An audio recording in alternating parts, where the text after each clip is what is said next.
Ito nga pala yung kaganapan kahapon. Dito nga po pala yan sa Biton del Nicolas Beach and Resort. Uy, akala mo somewhere in Santa Magdalena or Matnog, no? Kasi sobrang ganda. Actually, ang original plan talaga namin ay sa Santa Magdalena kami maliligo. Kaya lang, medyo na short na kami sa oras kasi nagluto pa kami at the same time ay nag-prepare pa ng ibang gamit. Pero ang totoo, late talaga kami nagising. Aray ko. Pero pabor din naman kasi sobrang lapit lang neto. Maganda naman at saka at the same time, medyo matagal na rin naman kami na hindi nakakapagligo dito. Hindi na pala kami nag-rent ng cottage kasi kami na yung nagdala ng cottage. Char. Ayun nga, dahil malapit lang naman kaya dinala na lang namin yung tent namin. Habang niluluto pa nga pala yung ibang foods namin, ay nakijoin na muna ako sa mga bagets. Sa mga hindi nga po pala nakakaalam kung saang lugar, ang Biton del Nicolas Beach and Resort po ay located sa Barangay J. Herona, Bulan, Sorsogon. At sa pagkakatanda ko, ang entrance fee dito ay 15 pesos or 20 pesos lang. Diba? San ka pa? Diba? Murang-mura lang mga beshiwap. Kaya ano pang hinihintay nyo? Sugod na. Yung mga cottage pala nila dyan, hindi yan makikita dito sa may bungad. Doon pa yan sa may banda ron. May malaki, katamtaman laki at meron din naman para sa malakihang pamilya o di kaya naman ay pang isang malakihang group. And as you can see, white sand nga din po pala sila. Meron din mga puno na magiging pananggalang sa init kung sakaling hindi mag-avail ng cottage. Noong mga oras na ito nga pala hanggang tanghali ay maganda pa yung panahon. Kaya nakapagpalipad pa kami ng drone dito sa paligid. At dahil di na talaga carry yung gutom ay eto, kumain na muna kami ni Madam dito sa gilid ng puno. Kasi after namin kumain ay magpapalipad naman kami ng drone doon sa may boulevard at sa may tapat na mga bahay dahil may nag-request sa amin na dito naman daw kami magpalipad sa Biton. Shoutout pala kay Server Oli Montecalvo at sa'yo na rin Madam Mary Ann. At bago nga pala matapos ang video na to ay nais ko lang pong magpasalamat sa lahat ng aming mga kliyente na nagtitiwala sa aming serbisyo. Buong pasasalamat po mula sa MGM family. Kaya kung kayo ay may mga problema sa usaping lupa, ay pwede nyo po kaming i-PM or tawagan sa mga numero na nasa page namin. At ayun, pagkatapos namin kumain ni Madam ay rekta na kami sa boulevard. Para mas maganda, lapatan natin ng musika. Musika?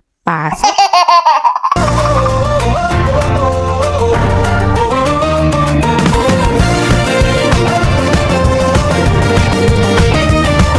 Nandito na sila Gasino, sama ka sa biyahe.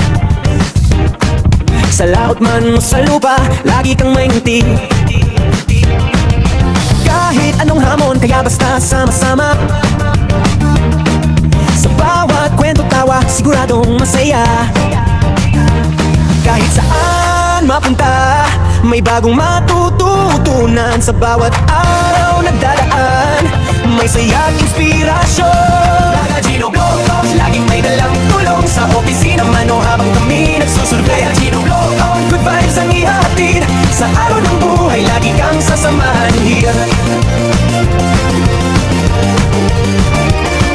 Sa laot ay lumilipad ang saya ng barkada. Sa office may kape at kwento, kay sarap ng umaga.